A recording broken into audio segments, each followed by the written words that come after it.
Now next कुछ command और discuss करते हैं होम के मेन्यू में से। सबसे पहली कमांड होम के मेन्यू में ऑटोसम, जिसको हम लोगों ने पहले भी डिस्कस किया था कि अगर हमें किसी भी स्टूडेंट्स के सब्जेक्ट्स का टोटल नंबर निकालना हो या पेरोल प्रोग्राम्स के अंदर या सैलरी प्रोग्राम्स के अंदर अगर हमें टोटल निकालना हो तो उसके मेथड्स क्या होंगे, उन तमाम के लिए हम लोगों ने ऑटोसम को डिस्कस किया था। इस कमांड के बारे में मैंने पिछले तमाम चीज़ों में बहुत ज़्यादा डिस्कस किया है। देन जो कमांड है हमारे पास वो फिल की कमांड है। देखिए फर्स्ट सेशन में मैंने आपको बताया था कि अगर आप कोई भी नाम टाइप करते हैं और जस्ट उसको ड्रैग करते हैं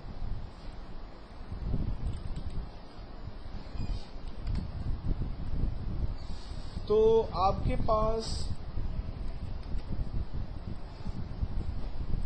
उस नाम की नंबर ऑफ कॉपीज आ जाती है। ठीक है, ये कमांड मैंने आपको पहले भी लास्ट सेशन के अंदर बताई थी।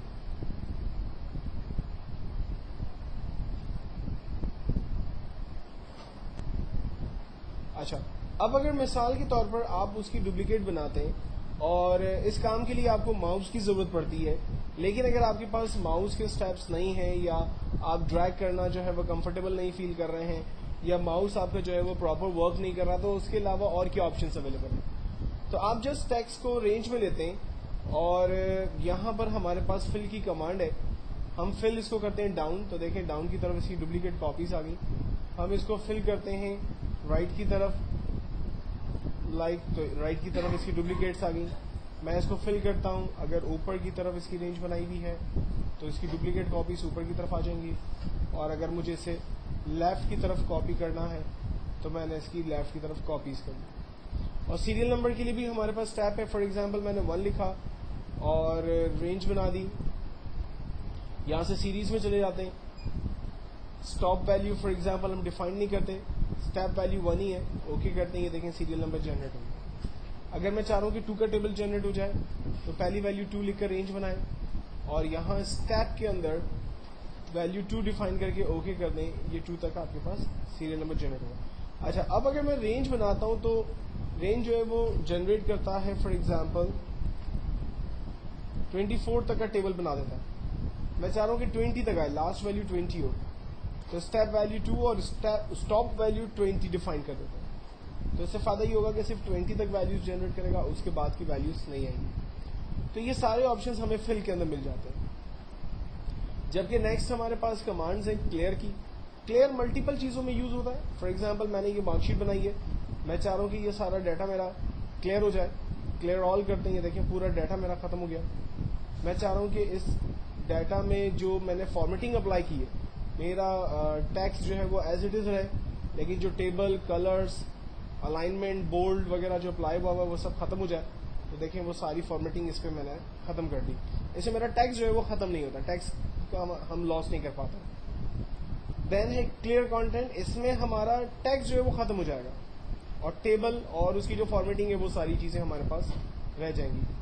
जबकि लास्ट है क्लियर कमेंट्स। कमेंट्स अभी मैंने डिस्कस नहीं किया है, कमेंट्स पहले बता देता हूँ आपको क्या होता है। एक्चुअल में किसी भी सेल के ऊपर अगर आप कोई कमेंट्स देना चाहें, लाइक अली ने यहाँ A+ ग्रेड हासिल किया या मुश्ताक जो है वो लाइक फेल हो गया, और मैं चाह रहा हूँ कि इस स्टूडेंट्स पर कोई कमेंट्स टाइप किए जाए, वो कमेंट जो है वो शीट पर प्रिंट नहीं होते, सिर्फ सेल के अंदर वैल्यू जगह बनाकर रह जाते हैं। और जब आप सॉफ्ट कॉपी यानी जब आप मार्कशीट को देखेंगे और उसके ऊपर माउस ओवर करेंगे तो आपको वो डाटा जो है वो नजर आएगा।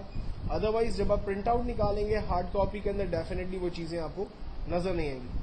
तो कमेंट्स देने के लिए बेसिकली हम लोग रिव्यू के मेन्यू में जाते हैं और यहाँ पर न्यू कमेंट्स का ऑप्शन दिया हुआ है।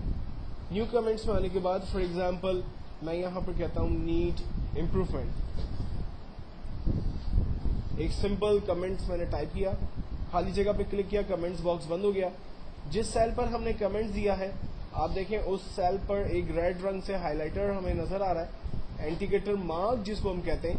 जब हम इसके ऊपर माउस ओवर करेंगे तो वो कमेंट बॉक्स प्रॉपर नजर आएगा, माउस हटा देंगे तो कमेंट बॉक्स चला जाएगा और ये एक माउस की मदद से नजर आता है। अगर मैं कीबोर्ड के कर्सर को इसके ऊपर लेके जा रहा हूँ एरो की मदद से तो आप देखिए कोई कमेंट नजर नहीं आ रहा, लेकिन जैसे ही अपने माउस के एरो को इसके ऊपर ओवर करता हूँ तो ये कमेंट्स मुझे नजर आ रहे हैं। मैं ये चाहता हूँ कि मेरी मार्कशीट के अंदर जहां पर भी मैंने कोई अगर कमेंट्स टाइप किए हैं तो वो कमेंट जो है वो क्लियर हो जाए, मिट जाए। तो इसके लिए हम लोग अपनी शीट को रेंज में लेते हैं और क्लियर में जाकर क्लियर कमेंट्स करते हैं, वो कमेंट्स हमारे खत्म हो जाते हैं।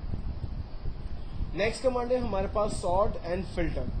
सॉर्ट बड़ी इंपॉर्टेंट कमांड है। मिसाल के तौर पर मैं चाह रहा हूं कि तमाम एम्प्लॉय का रिकॉर्ड या स्टूडेंट्स का रिकॉर्ड मेरे पास अल्फाबेटिकल ऑर्डर में आ जाए, तो हम उस कॉलम पे खड़े रहते हैं। लाइक मुझे तमाम रिकॉर्ड्स अल्फाबेटिकल ऑर्डर में चाहिए, तो मैं नेम के कॉलम पे खड़ा हुआ और सॉर्ट की कमांड को इस्तेमाल करते हुए सॉर्ट A to Z करता हूं। ये देखें तमाम रिकॉर्ड्स अल्फाबेटिकल ऑर्डर में आ गए, और ना सिर्फ नाम जो है वो अल्फाबेटिकल ऑर्डर में आए, बल्कि उससे ताल्लुक रखने वाले सीरियल नंबर और उससे ताल्लुक रखने वाले तमाम रिकॉर्ड भी चेंज होते हैं।